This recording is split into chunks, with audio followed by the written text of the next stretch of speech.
Namaste. Welcome to the Festival of Bharat. I am your host, Kamal Madi Shetty. And today on our show, we are going to discuss some very important global developments and their impact on Bharat. We're going to discuss the ongoing crisis in Afghanistan, the evolving political dynamics in the West Asian region, and also talk about some of the big picture questions about India's place in the world. And to do this, we have with us Ambassador Anil Trigunayat ji, who has had a distinguished career as an Indian diplomat for many decades. He was the former Indian ambassador to Jordan, Libya, and Malta, and was posted to various parts of the world as a career diplomat for India. He is currently the president of the Millennial Indian International Chamber of Commerce, Industry, and Agriculture, and chairman of the Atmanirbhar Global Chamber of Commerce. He is also secretary of the Association of Indian Diplomats. He is a distinguished fellow at the Vivekananda International Foundation and a member and advisor to several think tanks, commerce and industry bodies, and research institutions. He is a prolific writer and a commentator of international affairs, and we are very grateful to have him with us today. Namaste, Ambassador ji, and welcome to the Festival of Bharat. Namaste, Kamal. Thank you so much for inviting me to Festival of Bharat. I've been reading about you, listening about your previous episodes, and it's a great pleasure for me to be with you today. Thank you so much, sir, for joining us. First of all, sir, I would like to ask you, how are you in these difficult times? Every time always teaches you something. And this difficulty has taught the world also, I think, including every individual, that what is there in life, the hope is everything. Discipline is something that can host you through. And so personally, we have, like everyone else, we also had some problems in the family. But fortunately, we are passing through it, and no complaints, frankly, as they say. Absolutely, sir. That's good to know. Sir, like I said, we have a wide variety of topics today that I wanted to discuss with you. But I want to begin by talking about the ongoing developments in Afghanistan.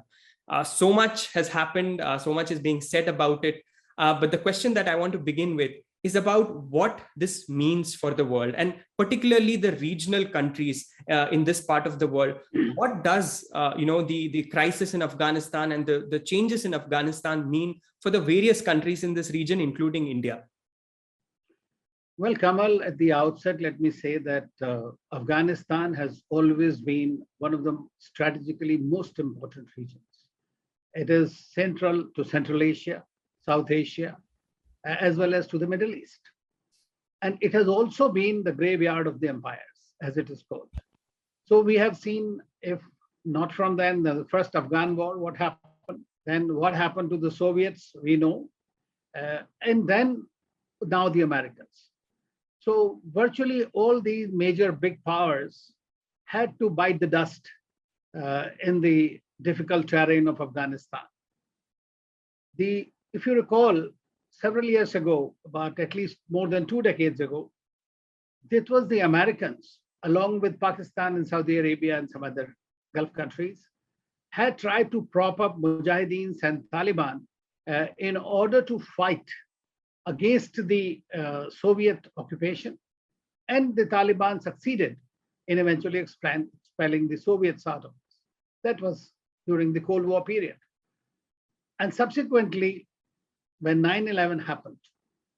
Now, the significance of 9/11 is twofold, one for India and one for the Americans and the rest of the world. For India, because India has been suffering from terrorism, cross-border terrorism, especially from Pakistan, for a very long time. But no one was taking it seriously because it was not hurting them. So when 9/11 happened, the gravity of it was felt by the superpower, the hyperpower, I would say, at that time, the Americans. So they did what they do best: straight away go and intervene and bomb a country without any plan, without any idea, just chasing a few Al-Qaeda elements who were being at that time sheltered by Taliban, which was in power.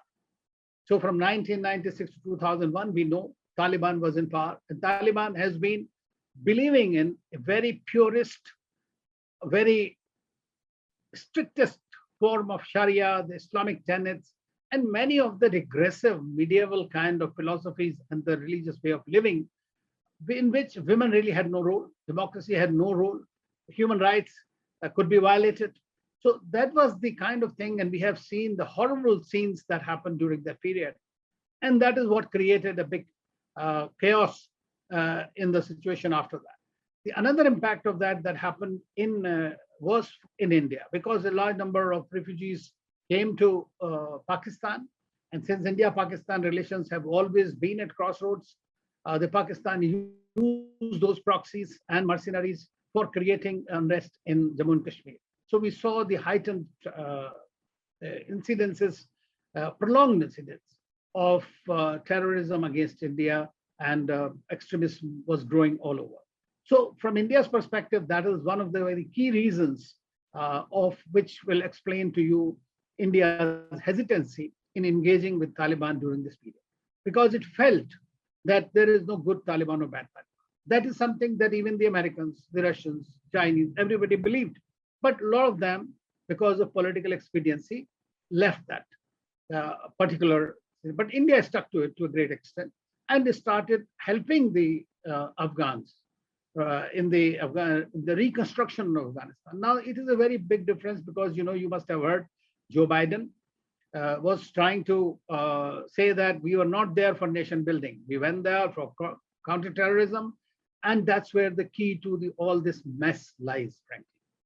India, on the contrary, has tried to help in nation building. So even though today our relationship with the Taliban may not be that of bum chums or the great friends, but the Taliban appreciates what India has done. They understand that it was a benign effort on the part of India to help the Afghans, with whom we have age-old relations, right? Pakistan was only 1947, that was created. Before that, we were all part of the same thing. So what we are seeing now is the Taliban, in the meantime, while the Americans were fighting with them, they were having duplicitous policies, which also helped Taliban grow. On the other hand, the Pakistan remained the conduit for fight against Taliban and Al-Qaeda, as well as a nursery for Taliban. All the leaders were born in Pakistan. They were given Quetta or wherever, and they have been given all the refuge, all the assistance, all the logistical support by the ISI and by the military army, the Pakistan army. So over the time, the Taliban also learned. But what happened is, in the meantime, Taliban has also become very smart, as they say. They have learned how to communicate with the world. And we see that they opened a mission in 2013 in Qatar. And in the beginning, if you remember, the countries that were supporting Taliban were Saudi Arabia, UAE, Pakistan. Today, the key country, which is the interlocutor with them, is Qatar, because that is where Mullah Baradar lived after 2018.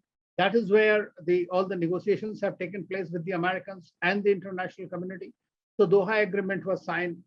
So since Obama's time, everybody has decided to withdraw from this, because this was an unwinnable war.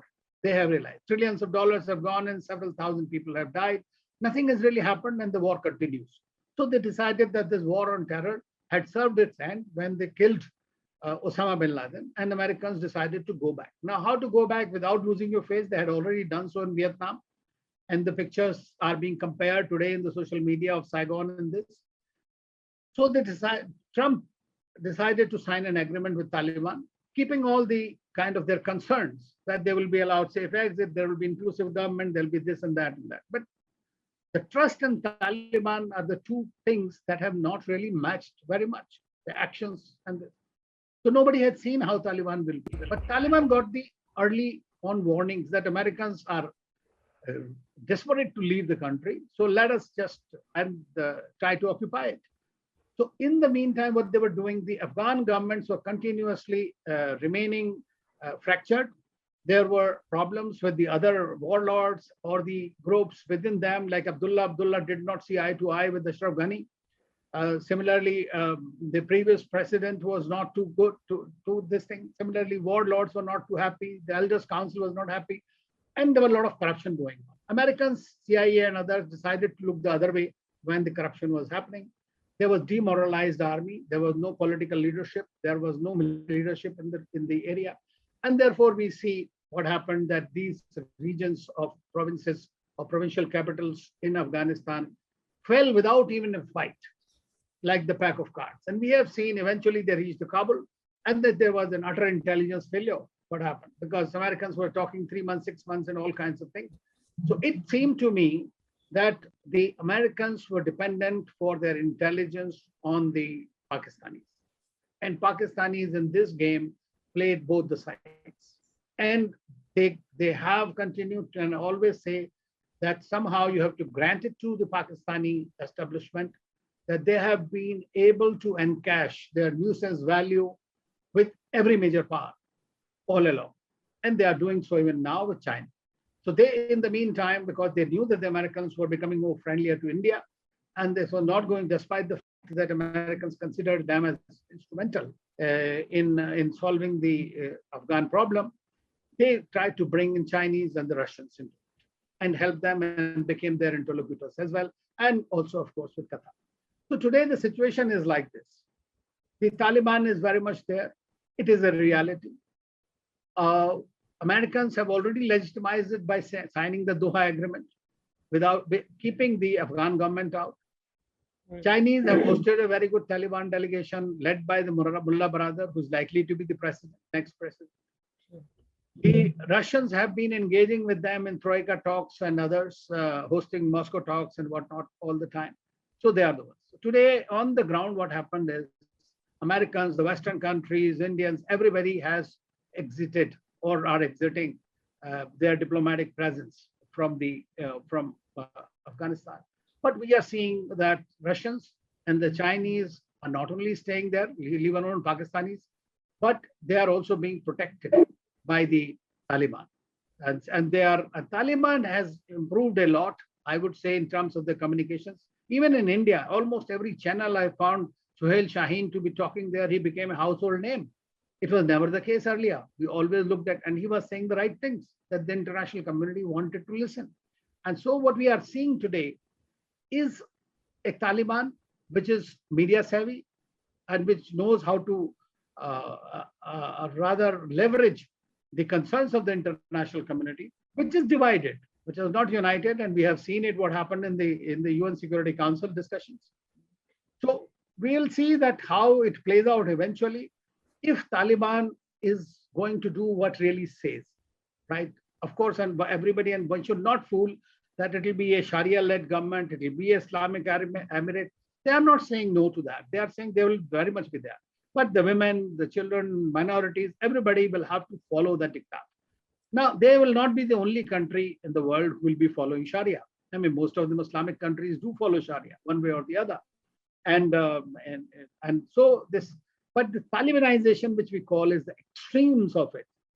That is aggressive, and that is what caused the fear in the country and distrust of the Taliban. So everybody is saying that it is only temporary, but it's too early, in fact, to judge. They are also, of course, talking to the other parties and trying to come up with an interim transitional government. That composition of that government will decide. As far as India is concerned, I think that we don't have very many cards in our hands. So from only good thing for us is we happen to be the chair of the UN Security Council at this time. Okay. And therefore, we have taken the lead in arranging discussions. We are not accusing the Taliban. Taliban says we have no problem with India directly or the bilaterally. Taliban has also made some good noises about the issues in Jammu and Kashmir, Article 370, etc. They said there's a bilateral problem between India and Pakistan and we have nothing to do with it. And they said that a lot of these are internal issues. So that's a good thing for us from our point of view. Secondly, they also appreciate what India is doing there or has done. So we'll have to start from there. Also, we will have to talk to the Russians and the Iranians, because you have no hope with the Americans or with the Chinese or Pakistanis to help you in any way. So we have to be careful on our borders. We have to be careful domestically that the victory of Taliban is not seen as a victory of radical Islam in India by some of these groups. And so internally, domestically, we'll have to prepare ourselves a lot. On the other hand, with our like-minded partners, of course, everybody looks after their own interests. But then we have to make greater outreach to the countries. We have great relations with West Asian countries, whether it is Saudi Arabia, UAE, Iran, or for that matter, Qatar. So all of them are going to have no problem with India engaging in Afghanistan, and Americans, everybody says, but America's chips are a bit down, I would say right now, even though the Taliban wants the American recognition for its own sake. Thank you, Ambassador Ji, for that very insightful summary of the implications of all of this on various countries, including India. You mentioned Pakistan, and that leads me to my next question. Now, there's been a lot of debate in the US about why they couldn't achieve what they had set out to achieve 2 decades ago in Afghanistan. And even today, we see that there's much hesitation among Americans to call a spade and confront the core problem that they faced in Afghanistan, and that is Pakistan. And we have also seen that in the last few days, so many Afghans all over the world have come out and called for sanctioning of Pakistan. For the benefit of our viewers, Ambassador Ji, be it Indian viewers or Western viewers, could you tell us about what is the kind of role Pakistan has played in Afghanistan over all of these years and decades? You see, the Pakistan has always played a role of a spoiler. It has been, its all policies in Afghanistan or elsewhere are India-centric. It looks at the world in a unifocal manner. It believes in the zero-sum game with India. So wherever India can get a little benefit, it wants to counter that somehow or the other. Now, when it got great opportunity, and you know that during the Cold War era, Pakistan has been the good old boy of the Americans all along, whether it was CENTO, CETO, whatever kind of security arrangements are concerned. It was also given a status of non-NATO ally. So Americans have been pumping in arms ammunition within their Cold War race. After the Cold War, things have changed, but the Americans continue to play all sides. They know that India has its policy, which is more of a strategic autonomy and does not fall in line all the time with any country in the world. It has its own thinking, which is not amenable to big powers who are looking to expand their horizons everywhere. Secondly, I remember when 9/11 happened, I was in Moscow at the time, and we had our IT minister at that time in discussions with the Russians on some issue. And suddenly I got a message from my wife saying that, Twin Towers have been bombed. I was thinking maybe some movie is being watched or what. But then I told that I went out and checked and this happened. And I told the media was looking at India's reaction at the time. We were delayed. We did not even react quickly, even though we had ministers and whatnot. Everybody was thinking. I mean, it was just to condemn and say we will extend all support. And I saw after about 1 hour, CNN, CNBC, everybody was after me because I was looking after the media at that time. And they were asking, and that's what the problem is.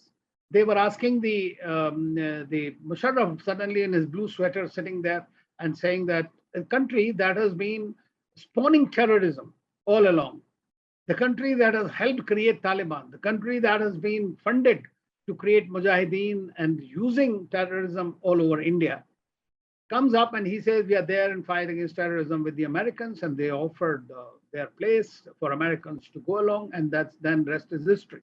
So they received a lot of funding, a lot of support internationally and otherwise, and in the fight against them. So they became the vehicle for the Americans and for the other major powers eventually to supposedly fight against Taliban, right?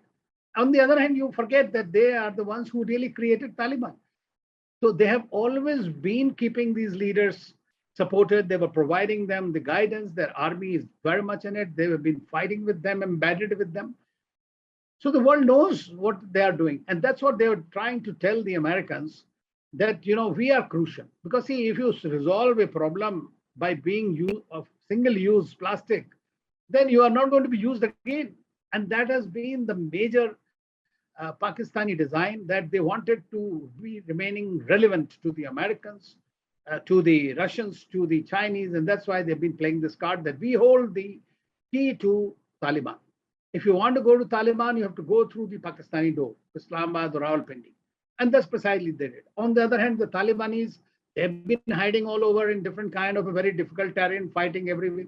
So they were getting their money from the mainly from the drug trade and whatnot. Like plus all the arms ammunition from the neighboring countries and support from Pakistan in this planning.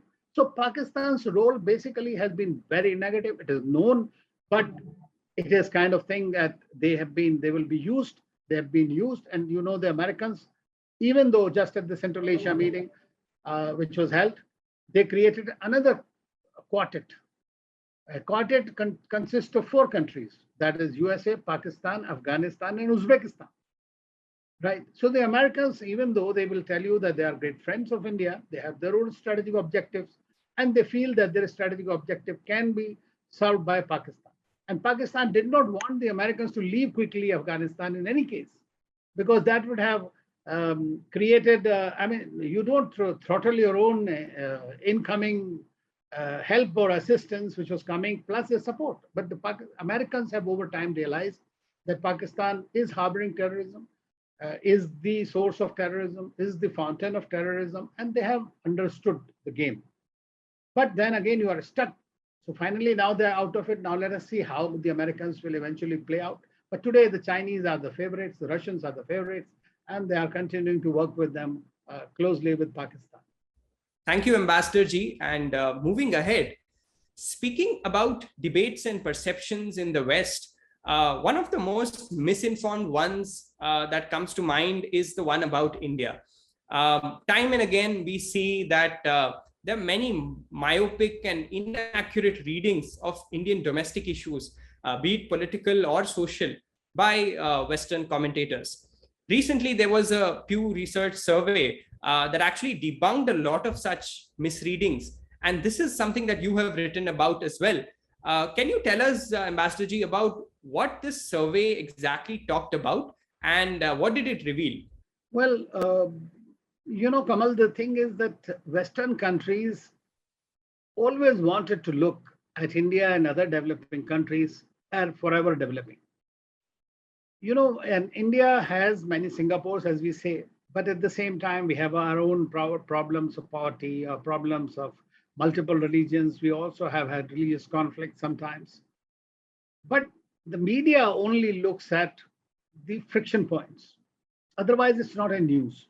And that is what's being fed into the system, apart from the various lobbies that are working from West Asia, from Pakistan, and from other Muslim world. So they have been creating some kind of a narrative that in India, minorities are not safe, including many of our civil society groups. But forgetting in the past that India has been a crucible of civilization and the races. And it is when we talk of unity, when we talk of diversity, India is very unique in that sense of the term. But this only, unless you know about it, you will not feel about it, you will not have studied about it, you will start thinking on the peripheral aspects. And whenever we have seen that sometimes some governments come and they take a different kind of an approach, and this is made out to become as if you are killing the very fabric of India. Now, that is what is the kind of thing. Secondly, as you know, that the top countries, very rich countries who have been helping you, when they look at you, they don't want to see you. Today, India is the 3rd largest power.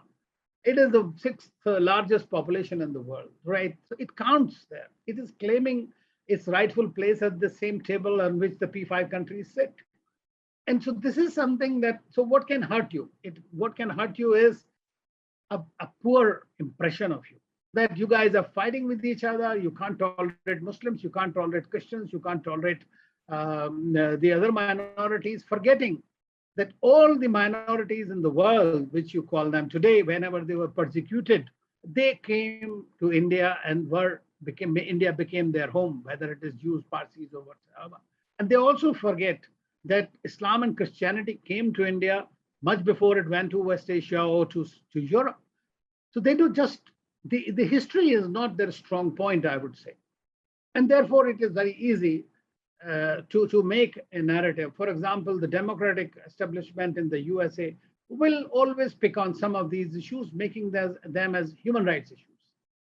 Whereas tolerance, is not in the sense that you're compelled to tolerate, but it's the nature of the people is like that. And that is what precisely this Pew Research Survey, which was held on I think June end this year, 2021, and it's an American company, you know that. I mean, they are the ones, and they highlighted it in the study, and I'm glad it came, that religion in India, tolerance and segregation. But some of the key points that they made out, that was that Indians say that it is important to respect all religions. Like, that is the fundamental aspect. But major religious groups see little in common and want to live separately. This became sort of a headline for them. It does not mean that people don't like one another, but everybody has a cultural tenet. As I always say, that a Muslim in the South is far different than a Muslim in North, or a Brahmin of North is way different than the Brahmin in the South in terms of their rituals, in terms of their food habits, and some different things. Way of worship, everything is changed. So India is a kaleidoscope, and that's what it is. It does not mean that you are completely making walls out of it. Of course, we have had Pakistan, which is divided on the basis of religion. So that gave more wind to these kind of things and continues. And occasionally we feel that theory was also debunked. But this Pew survey, which was about 30,000 people it did, and it very interestingly, it came out with some very key readings, which I went through. It says that about 91% of the Hindus said that they were free to practice their religion in accordance with the Constitution. Indian Constitution provides for freedom of religion to anybody. And 89% of the Muslims said, and the Christians also, they agreed that they can do anything in India as far as their religion is concerned. There's no problem. So when you have some cow lynchings and this became a very big news. Of course, the greater responsibility lies on the government that these kind of incidents don't happen and people are punished to the maximum. So another thing that they were all agreeable, most of the people, I mean 90% and above, they said that tolerance is a religious and civic virtue in India. And it's a value that everybody imbibes. Indians were all united in the view that respecting other religions is a very important part of what it means to be a member of their own community. So it is not that if I'm a Muslim, I will debunk the other communities. That's not true. And this is precisely what was the good thing that happened in this. And then it continues to talk about each religion's specifics, and which is, so it says that survey finally comes out that Indian people are not perfect, but Indian culture is superior to others. And this is across the spectrum. I hope that after doing this survey, which will be read by the Western clientele because it is for all of them, and I hope that some of the skewed narratives will be corrected. I don't have much hope. The reason being simple, because it is all driven by geo-religious politics in order to find some weak spots in a country so that you have a talking point because your X party, Y party. Today, Americans cannot claim to give sermons on democracy after January 6th. So there will be always some issues on which we'll be tagged. I think that India, we need to project better what we are doing, what our country is. I think we have not done a great job of projecting ourselves. We are great in soft power development and projection that way, helping people when in the need. But at the same time, what we are, we need to tell people, and I always say that we have underplayed our Islamic credentials. We should not. If Pakistan can get away, we are the second largest Muslim nation in the world, a country where so many presidents, so many vice presidents, chief of the army staff, general, air chief, this, that, intelligence chief, chief justices, and the top film actors of India. Majority of them are Muslim. Now, how do you say that there is one religion is being persecuted or being sidelined or something like that? So nobody looks at the facts. They're just sweeping generalizations, which we need to counter effectively by creating a right narrative of India. Thank you, Ambassador Ji, for sharing that. And I think it's so important for all of these different commentators about India who are viewing the country from outside to understand all of these issues and put that kind of an effort to understand India. Ambassador Ji, one thing we have all noticed during this time of the pandemic is that India has always tried to help countries around it and across the world in whatever way it can, be it in the export of medicines or providing vaccines, or to more recently, sending oxygen-related assistance to some of our neighboring countries like Bangladesh and Indonesia. As someone who has served in the Indian Foreign Service for decades, how do you see India's rise benefiting the world? Now, what I was saying is that India's soft power projection is what holds India in high regard across the world. Every country acknowledges that. Now, in the beginning and after getting our own independence, India became a model for the large number of countries and helped them secure independence, supporting their liberation movements, and taking a new path with the non-alignment movement where their interests could be served better, the developing worlds, and not becoming a part of the Cold War chain. So this is precisely what India was doing that time. Then it was not very developed, but in 1964, India started its capacity building assistance program, which we call Indian ITEC, Indian Technical and Economic Cooperation Assistance. So we are providing about 161 countries the assistance, capacity building assistance, infrastructure building assistance, including in the area of health and digital connectivity and e-governance and all that. You know that a Pan-Africa e-network that was created by President Kalam at that time, and that is something being upgraded now. So that is something. In other words, when you look at the Western countries in the area of pharmaceuticals, it is they more worry about intellectual property rights than the humanitarian concerns, right? So the India at that time got an exemption and was able to provide pharmaceuticals for aid, for Ebola, for all kinds of diseases to Africa and other countries at a fraction of a cost. A lot of it under grants. So it was supporting all through. Now, when the pandemic happened, then India became the first country really to provide medicines, manpower, paramedics to nearly 150 countries, whether it was paracetamol or hydroxychloroquine or the other requirements that people needed. And when India also became one of the V5 countries to manufacture its own vaccine, Covaxin, and became the manufacturing hub of the vaccines of the world. So many of the countries, including AstraZeneca, whether it's Sputnik, whether it is Johnson & Johnson now, or some others, they are all trying to manufacture it in India, right? So India, what it decided was, it said it had surplus vaccines available. It national effort and others, but it also tried to bilaterally provide vaccines. So it provided about 65 million vaccines to 95 countries. I mean, when a Brazilian president says that what India's assistance is like Sanjeevani, that is a big deal. When presidents of the country are essentially grateful. So it has provided you a stature that otherwise, being an economic or military power, you may not be able to get. While the rest of the world was looking for themselves or inward, India was going out and helping others. That's why I believe that vaccine mastery or vaccine diplomacy or medical diplomacy are something that has taken you at a much higher pedestal today. Of course, every country comes, there is a limitation. So we had problem in second wave, and that was not more because of non-availability of things mainly, but it was because of our own internal management issues. And that have been corrected, hopefully now. So we have been able to provide to the people. So I think that during this period, India has stood as a friend of the world.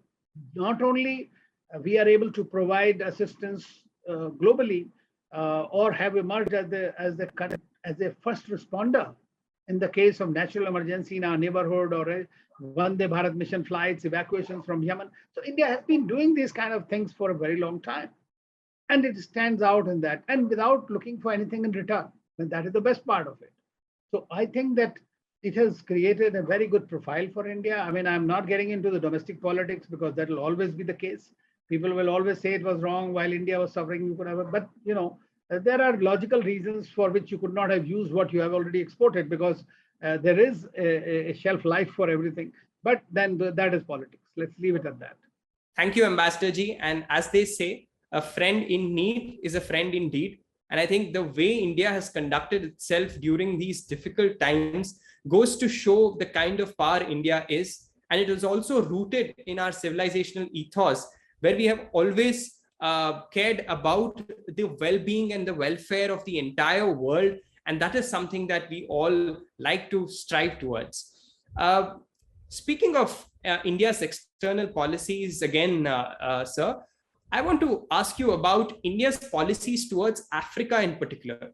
How does India engage with Africa, and how is this different from how China engages Africa?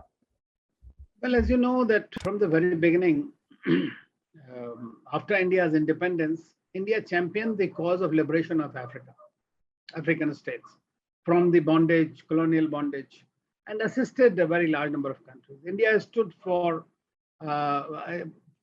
anti-apartheid. India fought for it globally, internationally, for developing world. So what we see is that in Africa, what we did was, and today, till today, our biggest assistance goes to African countries, right?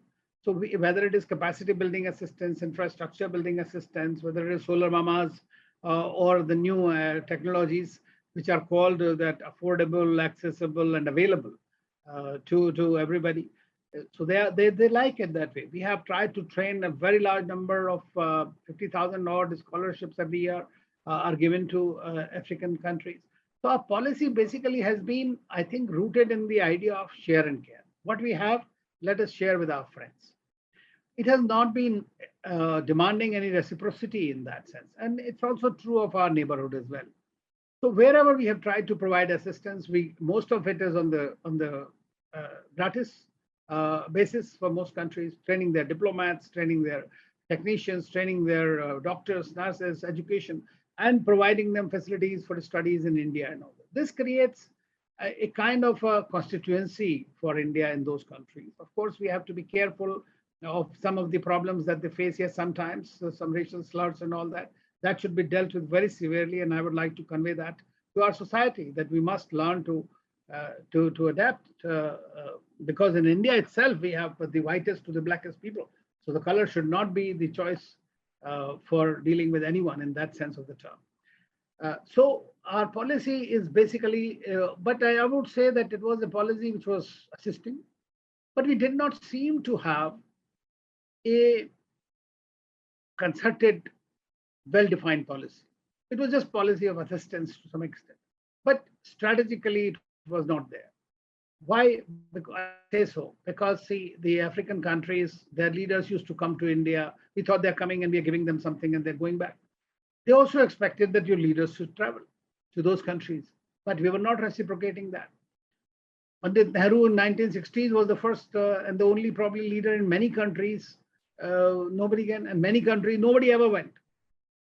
There were no policy. So when I think this government came, I must credit them with this, that they at least spelled out a clear foreign policy as far as Africa is concerned. So when Prime Minister Modi went to Kampala in 2017, he spoke about 10 guiding principles.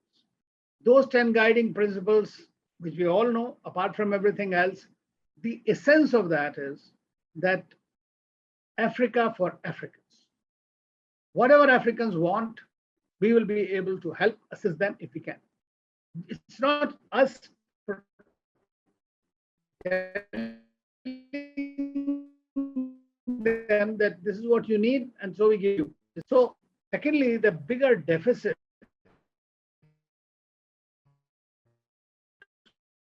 of visits, a high-level exchanges, a number of visits from the government ministers, prime minister, and everybody, ministers, they have been traveling, which is where China, had taken over from us, because we were lackadaisical in our approach. We were ad hoc in our approach to Africa, and that gap was filled by China during that period. Even though till today, I would say the grassroots level, we also have a very good, very successful diaspora in Africa, which can be the bridge for us. They've been there for a very long time. So the China in the meantime came up with this fat checkbook diplomacy within the ambit of its BRI now, and before that, just providing them all kinds of assistance, and took the lead and replaced many of the the global powers from the region. And to the fact is that China's policy, I would say, in Africa is not benign in that sense of the term, even though they will call it. But China has started something which everybody else eventually aped, I would say. And this was like they had an annual summit, or a summit they started in 2000 with all African leaders. So which FOCAC, they call it. Then the Japanese were doing it, the Americans are doing it, the Indians also started doing it. And we have done the India of Africa Forum Summit. And the last one, third one, we had all the African leaders and heads of state come to India, and then a plan of action was basically whether it is lines of credit, grants, scholarships, the projects. So that will all identify. There are problems, no doubt about the relationship. Africa itself is trying to find its roots. They are facing pandemic. They have faced exploitation. They are facing conflicts. They are still coming of age in that sense. But that is the next best opportunity for the world. And that's where we should be. And so we have to make a more aggressive Africa policy, more meaningful policy. We should also be very careful in what we say and what we can deliver, because there should not be a gap between your commitment and delivery. That has been one of the key downsides of our relationship. Hopefully, the government is seized with this matter and will take over. We are not a capital exporting country, but the world looks up to us because we are a democracy, we are a benign country, we have a good policy of helping others. So, but they expect you to deliver, right? The more expectations are there. So I think that today a policy, Africa policy is on the right track, but there are always scope for improvement. Absolutely, sir. Thank you for sharing the various dimensions of India's engagement with Africa, be it the political, economic, diplomatic, or people-to-people relations that we have. And I think one thing that comes out very clearly is that India's engagement towards Africa always is mindful and sensitive about what Africa's needs actually are. And I think that sets us apart from the other countries, that engage Africa. Shifting focus to a region that you have served extensively in, sir, and that is West Asia, where there is so much of churning that is happening. Can you explain for the benefit of our viewers, what are the key geopolitical shifts happening in West Asia? And also, what are India's interests in this region? Well, let me start with the India's interest first. It is our extended neighborhood. We have taken some time to define our policy, and now we call it Link West, Act West, or whatever it is. The fact remains is that we depend for our 70% of our energy requirements, 95% of our gas requirements. We have nearly 9 million Indians who are sending $50 to $60 billion, which is 1/10 of your total foreign exchange reserves. It has the maritime lanes, trading lanes through which most of your trade flows. It has choke points where there are problems. But it is also a region which is fraught with conflicts and competition. And forever.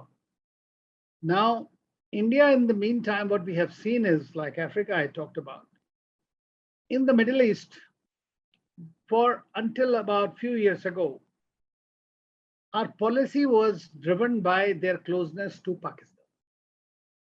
Most of them were supporting because of Islamic connections, because of their nuclear power, being a nuclear country, and this closeness in the defense sector and other areas that the Pakistanis had engraved themselves. But on the grassroots level, they liked Indians.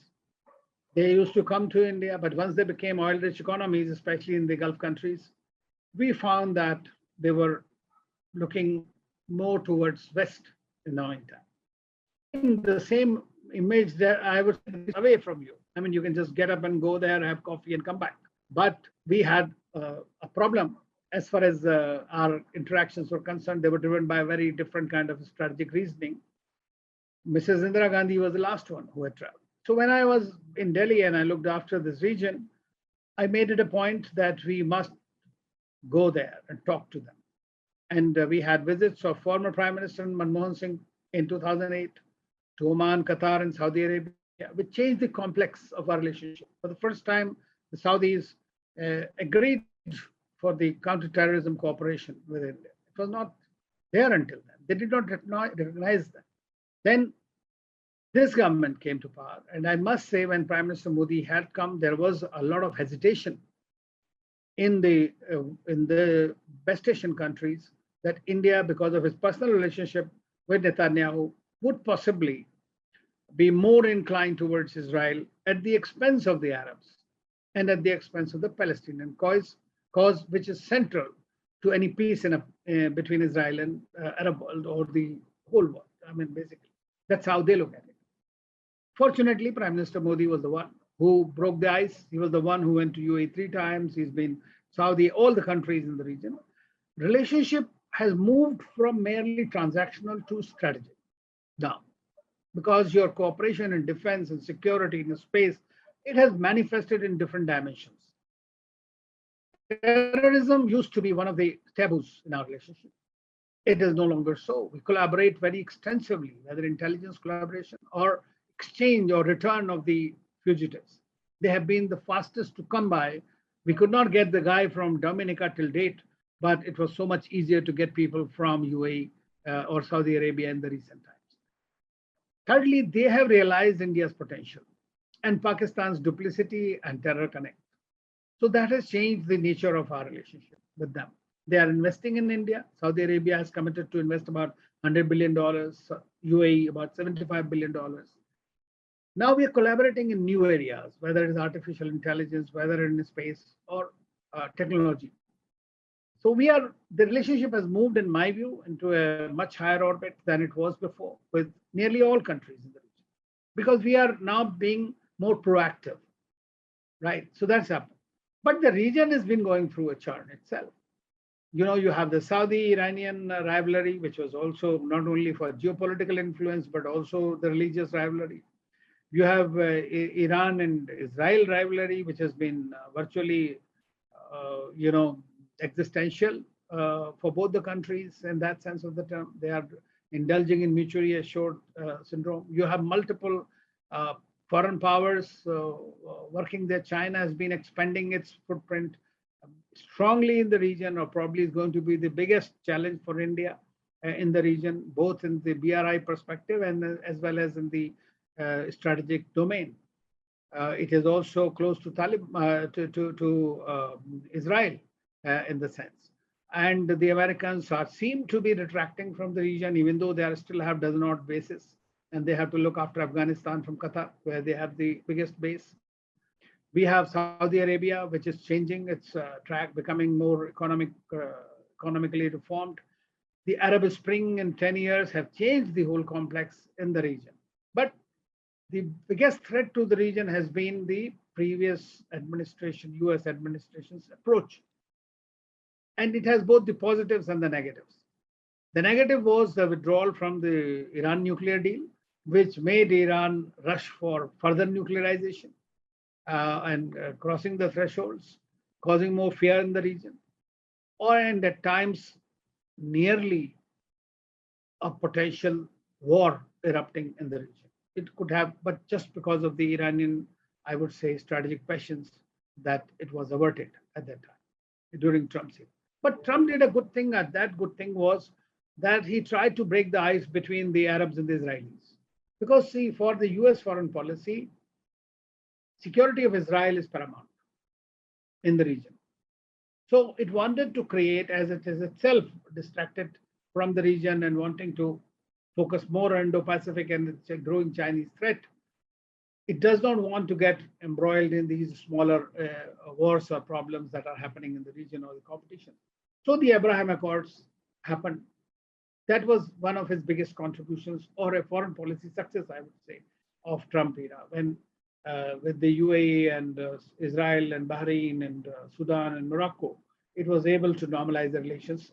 Under the table, nearly all countries have their relations with Israel. It's not the something. So Arab countries.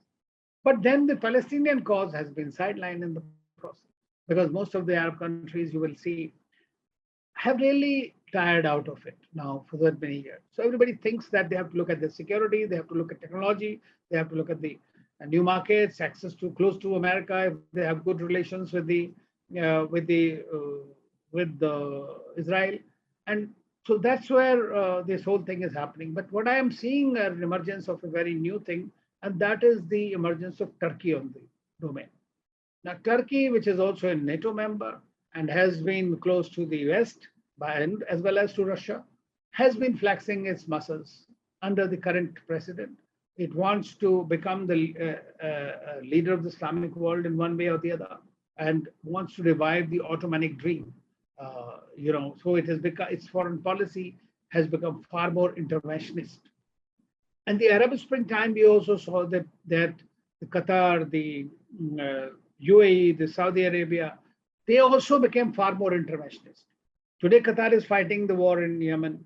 They are having problems with Iran, the Houthis, Syria, everywhere else. So they are having internal competitions in the region. And that's where we are facing a very typical scenario. So in my view, what I look at is, depending on how US behaves eventually, because it's the only hyperpower today, I'm seeing that China, Russia, Iran, Pakistan, Turkey, and to some extent Qatar might be emerging into a loose alliance compared to the countries with Abraham Accords and Israel. So we have to see how it eventually works out. Although China has been playing its cards very well, it's becoming far more active in the region. Whether it is a Palestinian issue, it tried to host the meeting between Israel and Palestine, or it is between Saudi Arabia and Iran, or bringing Iran to the table for JCPOA. So it has been playing a very good game there. And even during the sanctions time with Iran, it has been able to keep its channels on, and in fact sign a deal for $400 billion investment in the BRI and all that. If it will happen or not happen, we don't know. But at the same time, the right noises have been made. So I think that the region is in a flux at the moment. But for India, it is the best time. But they expect India to take a bigger role, play a bigger role. Bigger role means not only in the bilateral context, in the context of the regional domain. So I don't know. I mean, it will depend on the government how proactive it wants to become, especially when these conflicts are concerned in the region. How do you play it out? So far, we have played rather well, I would say, without getting involved into their bilateral conflicts. But at the same time, this kind of a policy, hedging your bets all the time, may not last that long. Thank you, Ambassador Ji. I think the multiplicity of interests, players, and various other factors that operate in this region makes it really exciting to understand, especially as a student of international relations. Sir, I want to ask you about Iran in particular, where recently there has been a change in political leadership. What can we expect to see from this new government under Ibrahim Raisi, both on the internal and external fronts? Well, firstly, on the internal front, as you know, that Iran has been under sanctions for a very long time. The more stringent sanctions were imposed after President Trump moved out of the nuclear deal. And therefore, the Iran has been facing a tremendous economic crisis. There is a big unemployment problem. There is discontentment among the population at the grassroots level. On top of it, Iran has been facing a very high incidence of the pandemic, and with no help from many countries in the world. Because of the sanctions, it could not do much. So there has been a complaint against the previous government about not performing the way it should have. They had their own limitations, the reformist people, I would say, are moderate governments So Ibrahim Raisi is, as we know, is Ayatollah. He was head of the judiciary. He is a known conservative. He is close to Ayatollah Khomeini. So what you can expect from it? You can expect a conservative approach. But what has he been saying? He is also going to address these issues because domestic issues are very important to address, and these are fundamental issues before people really break out. So people's patience cannot be tested for long. So its biggest worry is to how to meet people's expectations in Iran. So that remains its first, which means the sanctions need to be lifted somehow, which means it will continue to support negotiations with Americans under Biden administration, which wants to return to the nuclear deal, so that it gets a respite. And that's what most of the world is also hoping for. Externally, we know that Iran has geopolitical ambitions. It is a power to reckon with. It is the only power which has been given a run to the Israelis. It has its missiles, but more importantly, it has three H. One is Houthi in Yemen, who are fighting the Saudis. Other is Hamas, which is fighting the Israelis from Gaza. The third one is Hezbollah, which is again fighting them in your Syria and Lebanon. So that is the kind of thing it has, which is extremely important. Likewise, in Iraq, it has a lot of militias. In fact, after the 2003 invasion of Iraq, which was I consider it as the mother of all evils, the Americans gave Iraq on a platter to Iran, right? So Iran's influence with the Arab world also is very strong because Syria or Lebanon or Iraq, they're Arab countries, right? Yemen, that's an Arab country. So I feel that Iranians have this kind of an influence, even in India for that matter. Shias, when all the Shias consider them leaders, they are very happy when Ibrahim Raisi won. There was, and if there is Soleimani was died, that you had a lot of demonstrations in India as well. So they connect with it. So we have to see that Iran, as far as India and Iran are concerned, I would say our relationship has been historic, civilizational, whatever it is. But under the US sanctions, the relationship came under tremendous stress. But still, we continue to work through waivers, through Chabahar Port and some other bilateral engagements for Afghanistan and others. It's very crucial for our connectivity. So I think that now that recent times, we have had a lot of interactions at the highest level. The foreign minister, Jaishankar, became the first foreign leader to call on Ibrahim Raisi, even before he took charge. He went for his coronation ceremony, so to say. So what I find that is that India is managing its relations rather well with Iran at the moment, but hoping for the opening through the lifting of sanctions and signing of the nuclear deal that happens. Iran has close relations with China. That could be a challenge for us. As I said, cryptic. We have to look at it from that perspective. If that happens, so now Afghanistan might be added to that. So if that happens, then I would see challenges for India in the strategic domain.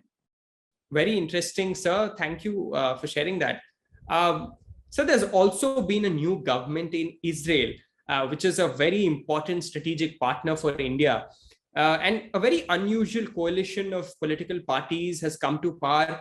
And these are parties that cut across this political spectrum. How do you see this new government impacting the region and also India's relations with Israel?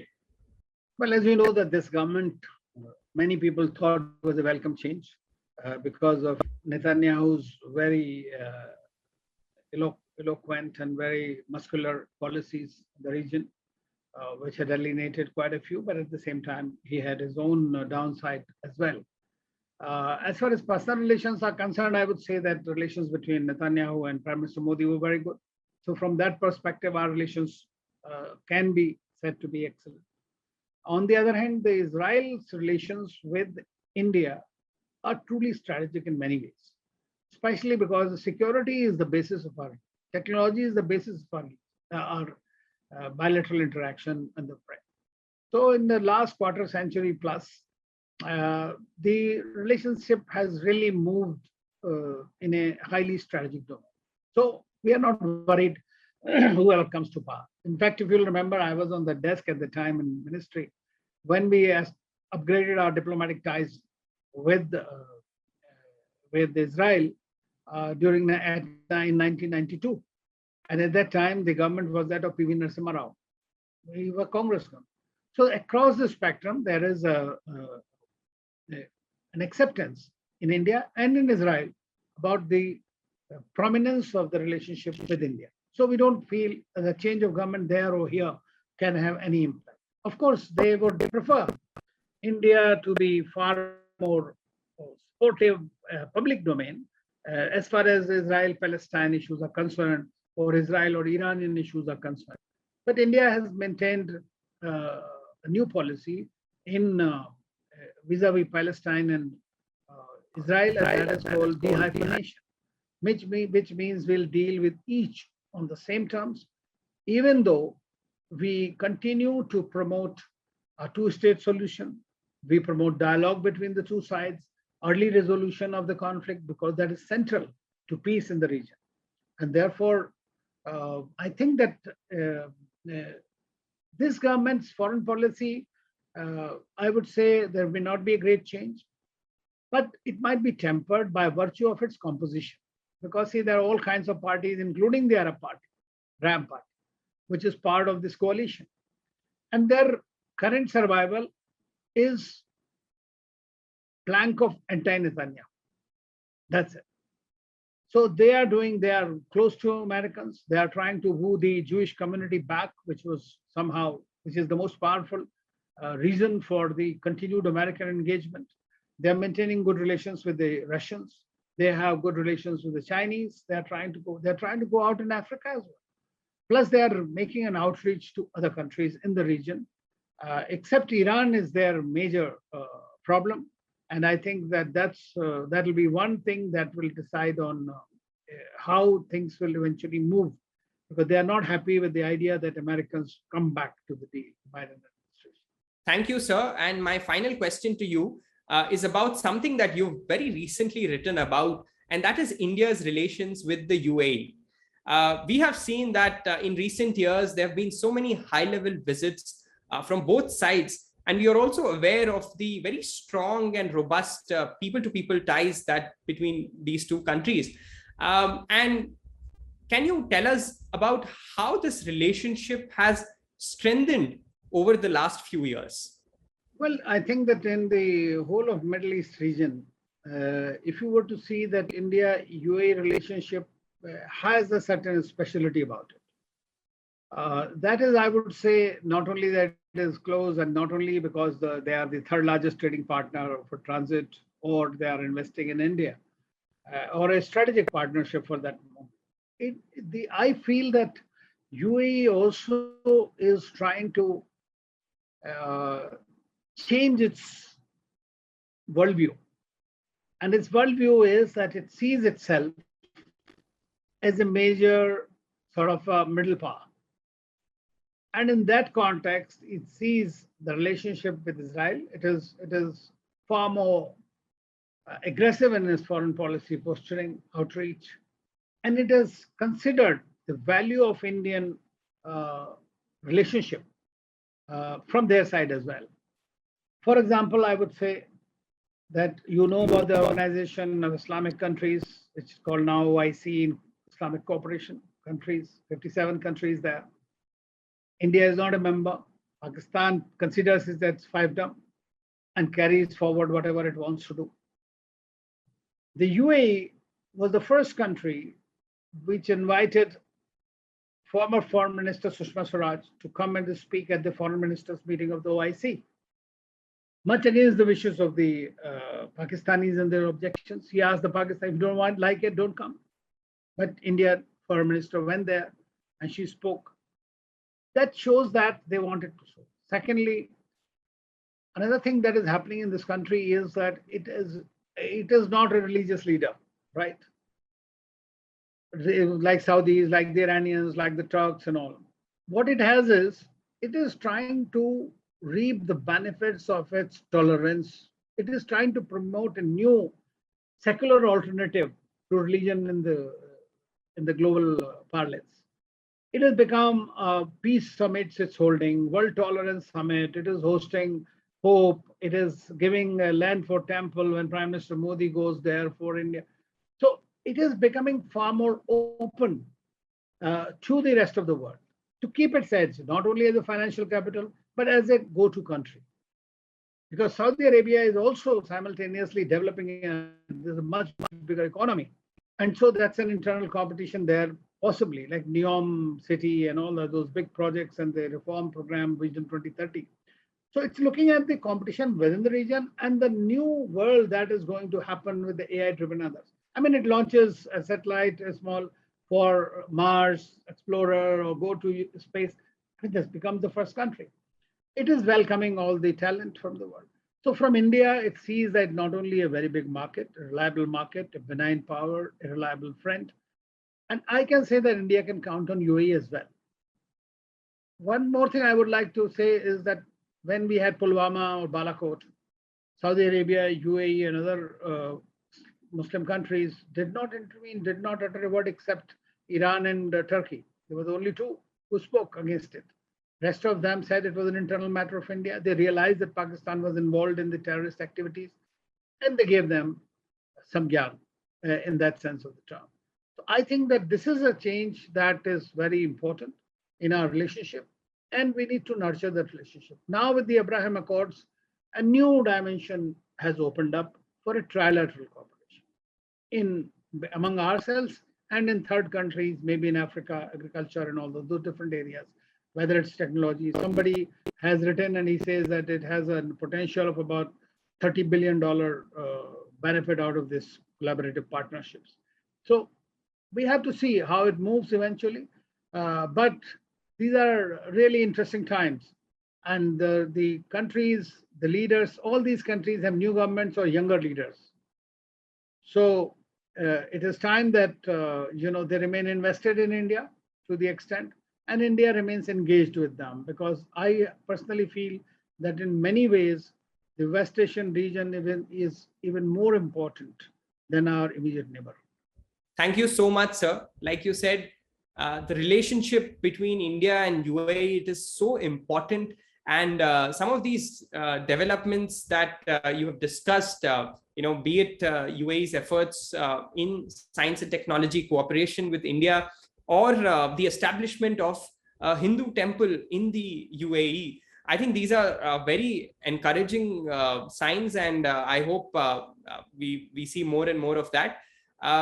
Thank you, Ambassador Ji, for sharing all of these insights with us today.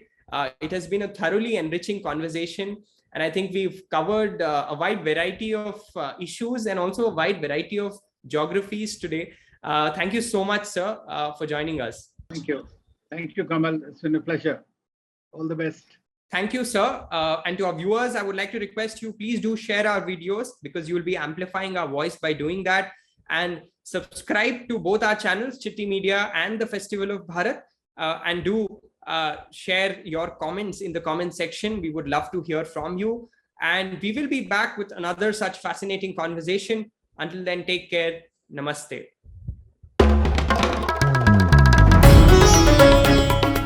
Namaste. We hope you enjoyed this Citti Media content. Please remember to subscribe to us and switch on the notifications for this channel. For our other social media links, more content, and to support our work, please visit citti.net. Dhanyavad. Namaskar.